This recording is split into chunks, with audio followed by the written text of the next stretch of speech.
Hello everyone. तो अभी बज रहे थे सुबह के 8 और मैं ब्रेकफास्ट कर रही थी अपना, क्योंकि मैं 7 बजे उठ गई थी और फिर मैं रेडी वगैरह हो गई थी। और फिर ब्रेकफास्ट में मैंने खाया था दही एंड दिस मूंग दाल के पराठे विद टमाटर की चटनी एंड अच्छा लग रहा था ये बहुत ज़्यादा। ब्रेकफास्ट करने के बाद मैंने सोचा था कि हम पढ़ेंगे फ़िज़िक्स आज। और फिज़िक्स में मैं कर रही हूँ PYQ सारे ईयर्स के चैप्टर वाइज। ये बुक ना बहुत अच्छी है MTG की। इसमें ना आपको MCQ प्रोवाइड होते हैं, बहुत सारे MCQs होते हैं इसमें जो कि PYQ में आए रहते हैं और बहुत ईयर्स पहले के होते हैं। इसमें यहाँ पे मेंशन है you can also by this from your near by market.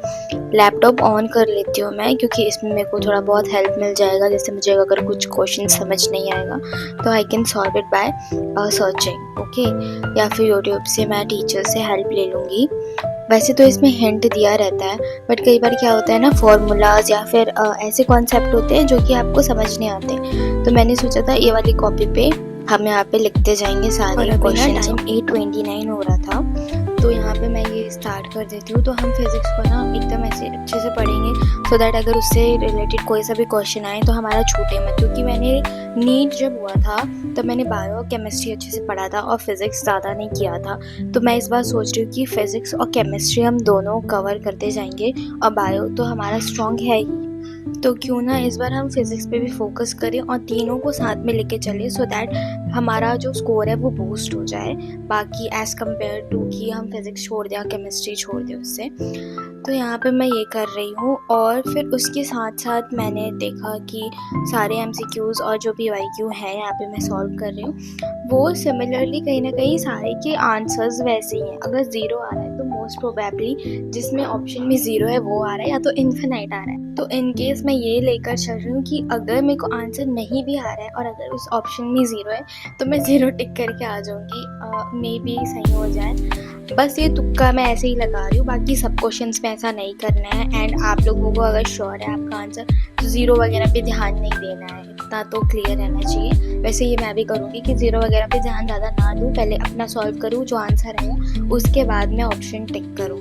जब मैं नीट देने गई थी ना तो वहाँ पे एक मेरी ऐसी फ्रेंड जैसी बन गई थी, मतलब we don't know each other. But exam के बाद ना वो मेरे पास आई और उसने मेरे से ये पूछा, लाइक मेरे बेंचमेट तो नहीं, मतलब साइड वाले बेंच पे वो बैठी हुई थी मेरे, और हम दोनों बार बार देख रहे थे एक दूसरे को, लाइक तेरा आ रहा है क्या, तेरा को बन रहा है क्या, ऐसा टाइप का। बट वैसा कुछ था नहीं, हम एक दूसरे को जानते थे ही नहीं, बट स्टिल। तो मैंने मतलब उसने मेरे को अप्रोच किया और पूछा कि कैसा गया तुम्हारा। तो मैंने बोला कि ओके था। फिर उसने बोला अच्छा, मैंने बोला हाँ। फिर उसके बाद उसने पूछा मुझसे कि तुम्हारा फिज़िक्स कैसा गया। मैंने बोला फिज़िक्स वॉज ओके। सो मैं पढ़ रही थी अपने बेड पे, बट वहाँ पे बहुत अनकम्फर्टेबल सा फील हो रहा था, तो मैंने सोचा टेबल पे पढ़ लेते हैं अब, और साथ ही साथ पे अच्छे से कंफर्टेबल भी फील होगा। और मैंने यहाँ पे कुछ नोट्स बना के रखे हैं जो कि टॉपिक्स हैं वो मुझे कवर करने हैं। अभी एक सेटिंग पे हम कवर कर लेंगे इसको, एंड उसके बाद हम बायो पढ़ेंगे या फिर केमिस्ट्री हम स्विच कर सकते हैं। मैं I am not sure what I am going to study. तो वही यहाँ पे हम MCQs कवर कर लेंगे सारे चैप्टर्स के।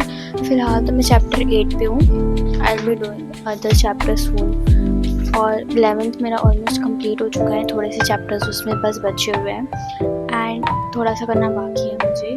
अभी मैं चैप्टर 8 में हूँ, क्लास 12th के, जो कि है रे ऑप्टिक्स, ऑप्टिकल इंस्ट्रूमेंट्स, दोनों साथ में कवर है इसमें, जो कि हमें अलग अलग पढ़ाया गया था कोचिंग में, आई रिमेंबर, ठीक है।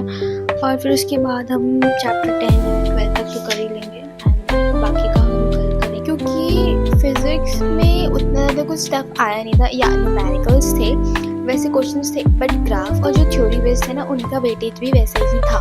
तो अगर कहीं ना कहीं मैंने कवर उसको कर लिया था, तो इस बार ना मेरे को फिज़िक्स में कोई भी आइडिया नहीं है कि कैसे टाइप के क्वेश्चन आएंगे, क्या आएंगे, कुछ भी। तो मैंने सोचा कि न्यूमेरिकल्स, ग्राफ एंड थ्योरी सब तीनों को साथ में लेकर हम कवर अप करते हुए चलेंगे। तो मैं यहाँ पे अभी कर रही हूँ न्यूमेरिकल्स सॉल्व। तो जितना पोर्शन मेरा सॉल्व होते जाएगा उतना बेनिफिट होते जाएगा मुझे। मैंने न्यूमेरिकल्स बहुत सारे सॉल्व कर लिए थे शायद, तो मेरे को ये डर है कि लास्ट में सब कुछ मिक्स ना हो जाए बस। और बाकी फार्मूलाज ही बहुत सारे होते हैं, तो मैं लिख के प्रैक्टिस कर रही हूँ एंड आई होप कि आप सभी वही कर रहे होंगे, क्योंकि लिख के प्रैक्टिस करना इज़ द की। मतलब वो बहुत ज़्यादा बेनिफिट होता है, बहुत ज़्यादा अच्छा होता है, क्योंकि आपको याद जल्दी होता है लिख लिख के करने से। पता है, आप जैसे उसको रीड करेंगे या देखेंगे ना तो आपका माइंड उतना जल्दी कैच नहीं करेगा, पर जब आप लिखेंगे ना तो वो ज़्यादा फोकस करता है। वही चीज़ मैं यहाँ पे कर रही हूँ फिज़िक्स के लिए एंड केमिस्ट्री एज वेल, क्योंकि केमिस्ट्री, फिजिकल केमिस्ट्री में भी मैं यही कर रही हूँ प्रैक्टिस। एंड नीट का केमिस्ट्री देखे ना, दैट वाज सो इजी, एकदम हलवा टाइप था। पता है, मतलब उतना तो इजी नहीं था, बट एज कंपैरिजन में इजी लगा मेरे को भाई। वो इजी ही आया था एज कंपेयर की पिछले बार से, आप देख लेना खुद। और री नीट में ना जो टफ आ जाते हैं, तो मैं इस बार डर रही हूँ कि केमिस्ट्री इस बार टफ ना आ जाए लास्ट टाइम जैसा। मेरे को बस यही डर है, उससे ज़्यादा कुछ नहीं है। और बस इतना ही था। बायो भी मेरा वैसे ही है, लाइक इजी पीजी टाइप का वो हो जाना चाहिए, क्योंकि इसमें लास्ट टाइम जैसे बड़े बड़े क्वेश्चंस ना आए। तो वो मैंने फिज़िक्स किया। उसके बाद तो ये है मेरा डिनर, जिसमें मैं खा रही हूँ एग और ब्रेड, जो कि ज़्यादा हैवी नहीं है, जस्ट लाइट वेट है, सो दैट मैं थोड़ा और पढ़ सकूँ आगे रात को। लाइक हेक्टिक नहीं होना चाहिए कि खा लिए नींद आ रहा है ऐसा वैसा। तो मैंने बस उतना ही किया, ज़्यादा कुछ नहीं किया है, खाया है बस थोड़ा सा ही।